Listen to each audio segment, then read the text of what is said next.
Coach Jared here. Today we're going to talk about 1 rep max testing in a back squat. We're going to do a back squat 1 rep max test, right? So first things first, I got to get set up. I got to get these racks to hold my barbell, and if they're not on the rig, they're normally just on the second shelf here, right? So find those, then slip them through the hole, let them go, you're good to go.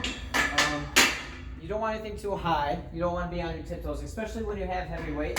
It's something that I've learned a little bit doing back squats is the heavier weight I have on my back, the less I want to go up on my tiptoes. So make sure these racks are on a probably right here, right along your just below your shoulder line, so you have some space to go up on them.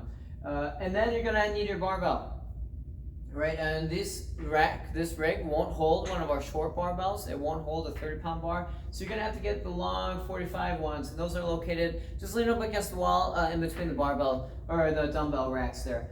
I got one ready to go right here. Just flip it up, set it on, and we're good to go. So from this point on, if you're not familiar with a back squat, I just recommend you go to one of our coaches, go to myself, Missy, Crystal, or Jesse, and kind of talk through how to do this safely, how to do it with as much comfort as possible for you, and then we can see exactly if you're doing something right, if you could potentially hurt yourself if you go up in weight and whatnot. This is not the most technical exercise in the world, but you can definitely push a lot of weight on here, and we don't want you doing something even a little bit wrong, especially if you have 300 pounds on your back, right? So if you're not comfortable on this, just talk to one of us and we'll get you comfortable on them, all right? Otherwise, for a 1 rep max test, there is a balance between being fatigued and being warmed up, right? We're gonna squat as much weight as we possibly can on this bar here today, which means that we don't want to be fatigued at all. We want to be feeling pretty fresh, but we also want to be warmed up. Right, so there's a 3 kind of set warm up that it gets you pretty much ready to go, and hopefully you can see this okay. But the first one is going to be 10 reps of a nice easy weight. All right, so just something that you feel very comfortable doing for 10 reps, no problem, good to go. Next one is 5 reps of halfway to your expected 1 rep max. That means easy numbers here for you today. That means if I expect to lift 300 pounds for my 1 rep max, and I started off with 100 pounds for that 10 rep warm up, I'm gonna cut the difference. I'm gonna shoot up to 200, right? Not saying I would do 100 pounds for that 10 rep warm up set. I'm just easy numbers, easy math for you, right? So I'm gonna cut the difference, gonna go to 200 here for my 5 rep warm up, okay? And then you got one more warm up set, and that's gonna be 3 reps. And the goal of this is to just feel that heavy weight on your back, especially with a back squat, especially when we're talking about heavy weight on that spine. We want to get comfortable with it. We want to feel how that feels before we get all the way to the point where we gotta go right away. So, and maybe that's cutting the difference again. Maybe I go from 200 to 250. Maybe I go a little bit more. It's kind of, executive decisions on your end here. But we want to get pretty close, something where we kind of struggle with those 3 reps, but not too bad, all right? So from here on, from this point on, we have a couple options. We can do either a true 1 rep max test or an estimated 1 rep max test. And I'm not gonna lie to you, for a squat, a back squat, I am a little bit more of a fan of an estimated 1 rep max, just because it's a little bit safer.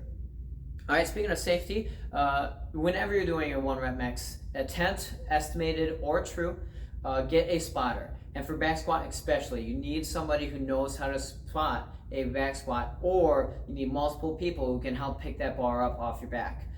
If you don't want something going wrong and you being all by yourself, you don't want to have to find yourself in the position where you're bailing out of a back squat and there's nobody around to help you.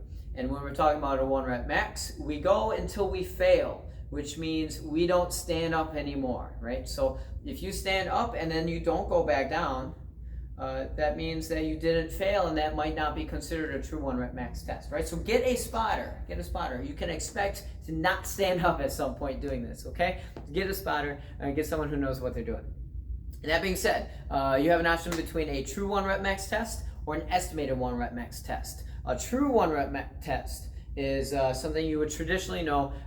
You go up to what you think your 1 rep max is, you do it, and then you add a little bit more weight, and then you try it again. Add a little bit more weight, try again.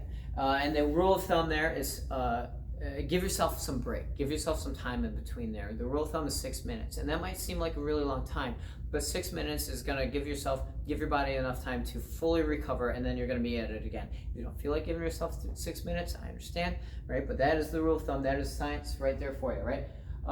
If you're doing an estimated 1 rep max test, you're going to get as close to that expected 1 rep max as you can, and then you're going to pick the bar up one time, and then you're going to do as many reps as you can.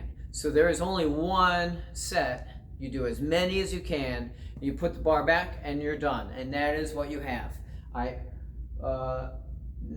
If you go over 12, that you could consider that number to not be accurate, and you should come back and try it again. However, if you did it properly, you made it all the way to 12 or beyond, and then you failed.